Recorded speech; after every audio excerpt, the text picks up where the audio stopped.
Good morning and welcome to day 3. Well, it's just turned 7 o'clock here in Ardingly and we're going to make our way to Brighton now. So it's a good 23 miles ahead of us.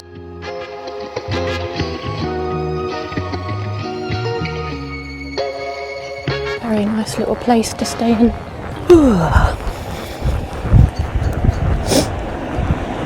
Not actually that bright out.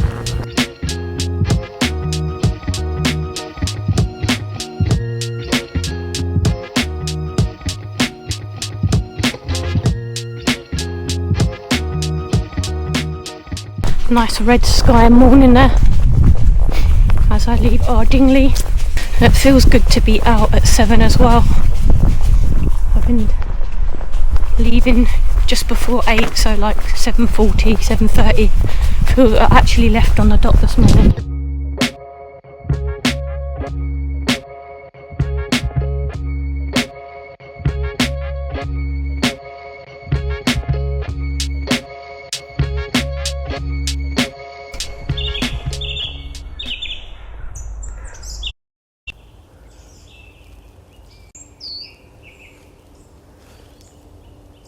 The sun should be coming up in the next few minutes. Listening to all the birds actually. I just used my app Merlin. It's a free bird app you can download and it records the birds and tells you which one it is.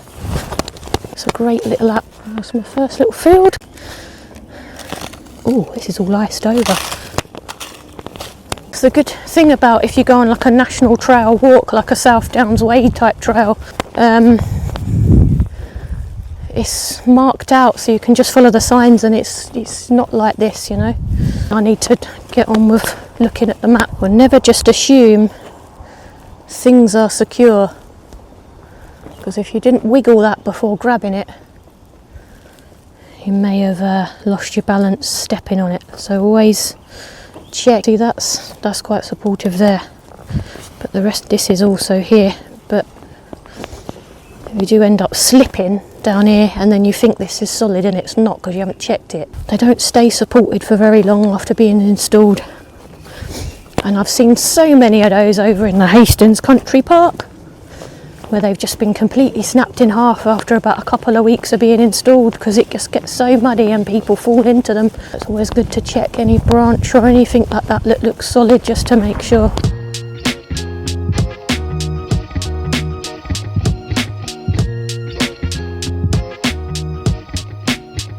We're leaving the foresty area now and we're heading to Lindfield.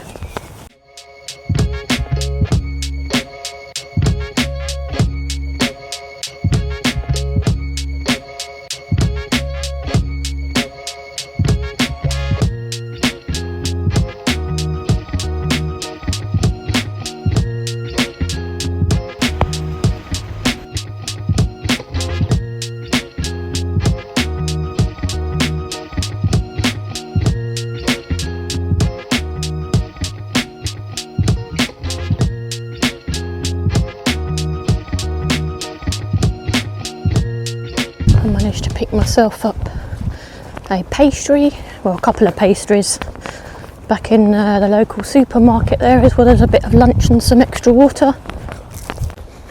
And came off there just to join this field up here and back on the original track.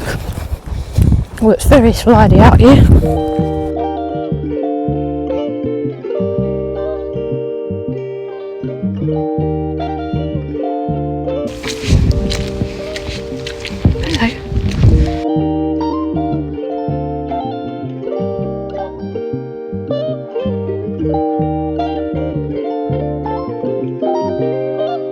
Got nervous again then when I was approaching this.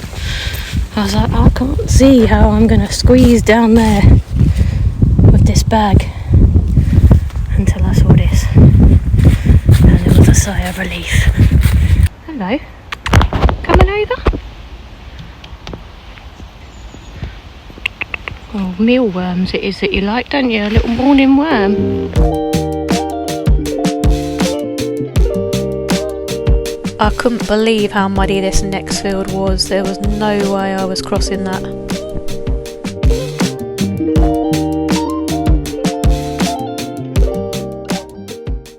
around that field, and then I realised, why didn't I just stay on that road and go all the way around here instead? I should have just stayed on the road instead of trying to get through that field. Because now this one's dried up from this morning, well, drying, and that one's now feels like it's been plunged into a bucket of water from that field. It was just, even around the edges, it was really bad.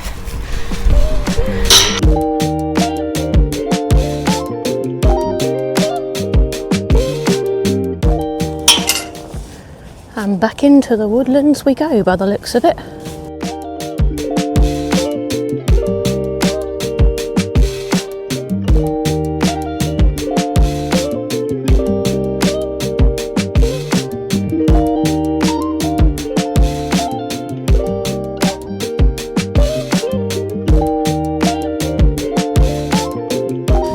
I don't know whether this is completely necessary, but we'll give it a go.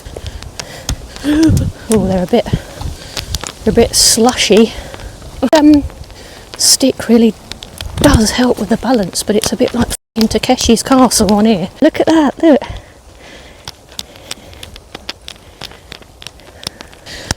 So I'm going to come off and I'm going to do those last two. Wow, look at that tree. So I wonder whether that is the tree that fell down. There, look. And then they just cut off the ends and scattered. It's made a different little purpose there. I love these little mushrooms as well. There's tons of them everywhere. Just saw a free back there. There's some here. And then some riding up along here as well. Just sneaky little mushrooms sort of high up on the trees. Usually you see mushrooms down below. Is that two little grey wagtails? Three. I don't know if they are grey wagtails.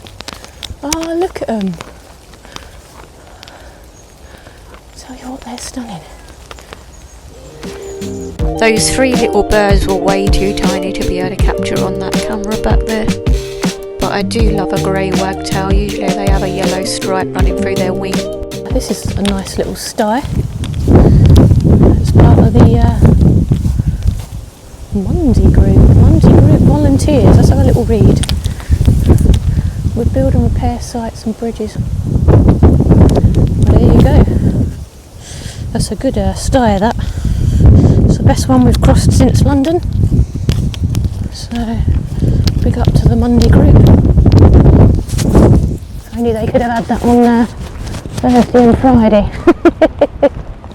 And there she is. The South Downs, her sister to the North Downs, right ahead of us. Yeah, I was so happy to see the South Downs in sight, but we're still a good few miles from getting on top of that hill. And I came across a small town beforehand and picked up some refreshments before getting on the final stretch over the South Downs and along to Brighton.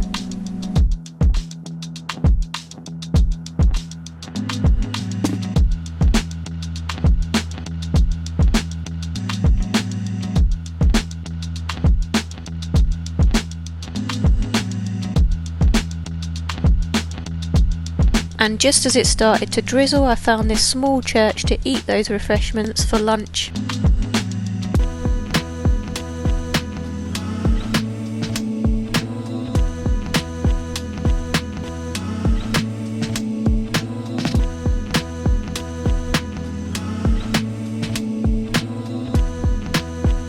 And now we're walking in East Sussex, and they knows how to put a stair in.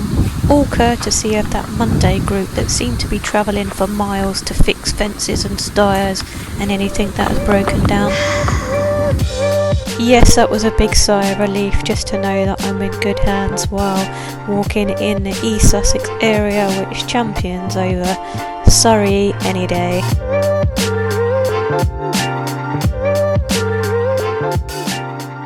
Another woodland section. We definitely didn't miss out on autumn, did we? Ah, look, and some holly.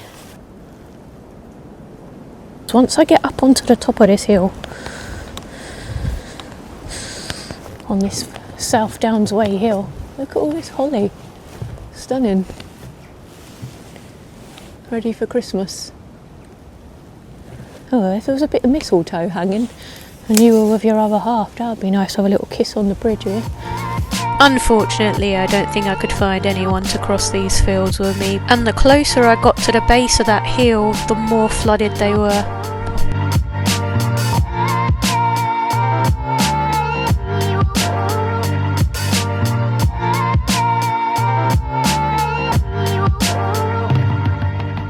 But that woodland area is so badly flooded. An absolute challenge getting to the base of this hill. The climb starts now. 665 foot high. I'm going to be able to look down at Brighton. Probably get struck with lightning when I get up there. Luckily I wasn't struck by lightning, but I definitely was struck by something when I got up on top of this hill.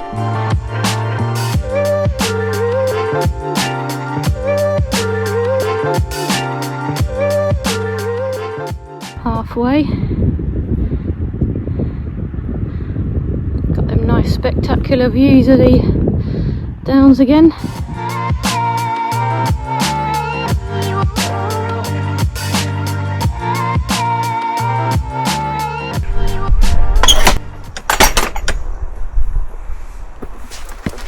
Two options there. Straight up steep or forever on that road. And I think I'm going to take the straight up steep way off this steep bit here. And as I mutter away to myself, there is a storm closing in just behind me. Right there. You can see it getting closer, look. It is closing in pretty quickly, and it's heading in this direction, I think. It was indeed heading in my direction, and the path was getting more narrower and more slippier as I went closer to the top of the hill, so I ended up scrambling up that bit right beside me there. That whole view that we saw back there is completely white. I managed to get on top of this hillside right before it hit, because it was so dangerous walking along that bit there. I just had to make an executive decision to scramble up the side of this really steep bit here. I'll show you in a sec. You see that bit there? So I should have come up that path over there, but I've literally scrambled on my hands and knees. Well, not so much on my hands and knees, I mean I've got strength. I've got strength in my legs, I got up there. Let's just hope this thing don't snap. Well, there will be snappy times. Down the hill with a snap branch in my hand. There she goes, snappy snap, boom!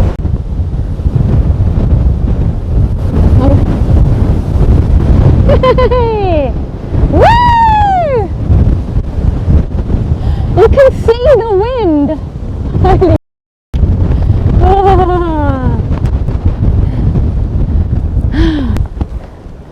I'll tell you what, I'm waiting for it to look clear on the other side there. You think you're going to stop me, wind and rain? I don't think so. You're not stopping me from doing this walk. Absolutely not. We shall complete this walk. I wanted to get up on this hill, so I cannot complain now I'm here.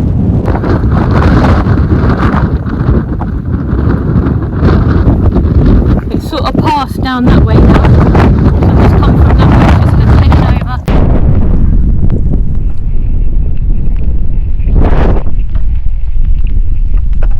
It's not even a thing, it's completely blocked off.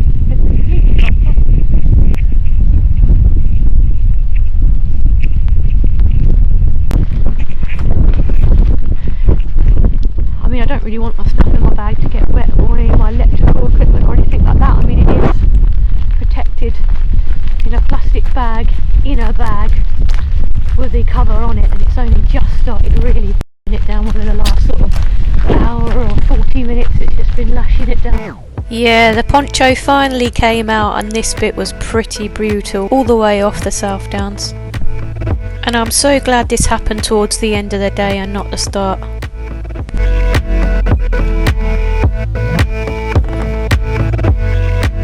I have not missed this South Downs chalk flint path one bit. It's this road all the way down. This road leads straight to the university, and then once I get to the university, chuck a right, and there's a road that goes from there all the way down into Brighton. So we're coming off the downs now, we've not got too far to go.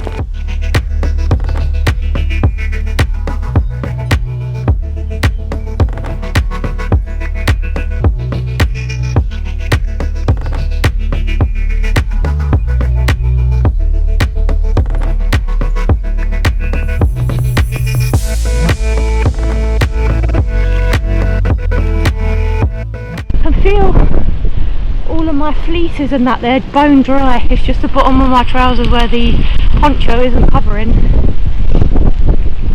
and my shoes and socks and that. The university's just there, look, all those cranes. Oh, it's a risk. My gloves are soaked. Look at the water coming out of those, and it's all muddy water. I tell you what, this hasn't been as hard as the South Downs, but it's physically it hasn't, but mentally it has. Yeah, no, it's too windy. I'll let it up for 2 seconds, it'll get broken.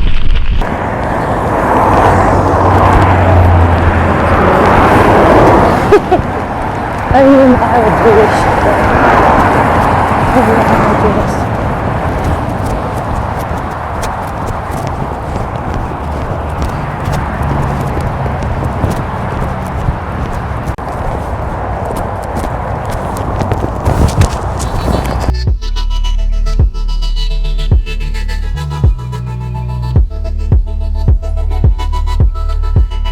I don't know what's going on with my camera. It's not wanting to stop recording. I don't know if it's recording or not, so I just picked up the phone. So I've been walking for about 2 hours now. My camera thing's playing up, so it is apparently supposed to be waterproof. It is coming on and saying it's recording, but I don't know if it's saving it. But I'm trying to keep all my technology as packed away under my coat as possible, so I'm going to put my phone away now, and I'm going to kill this 30-minute walk, and hopefully I'll be back with good news when I hit Brighton. And I have successfully hit Brighton station. A bit soggy, but nevertheless we have arrived. Absolutely soaked. I've been walking for about 3 hours now in the rain, and I've just hit Brighton station, where I'm going to finish up the walk today. That's 65 miles done over 3 days. Thanks for joining, and as always, see you on the next one.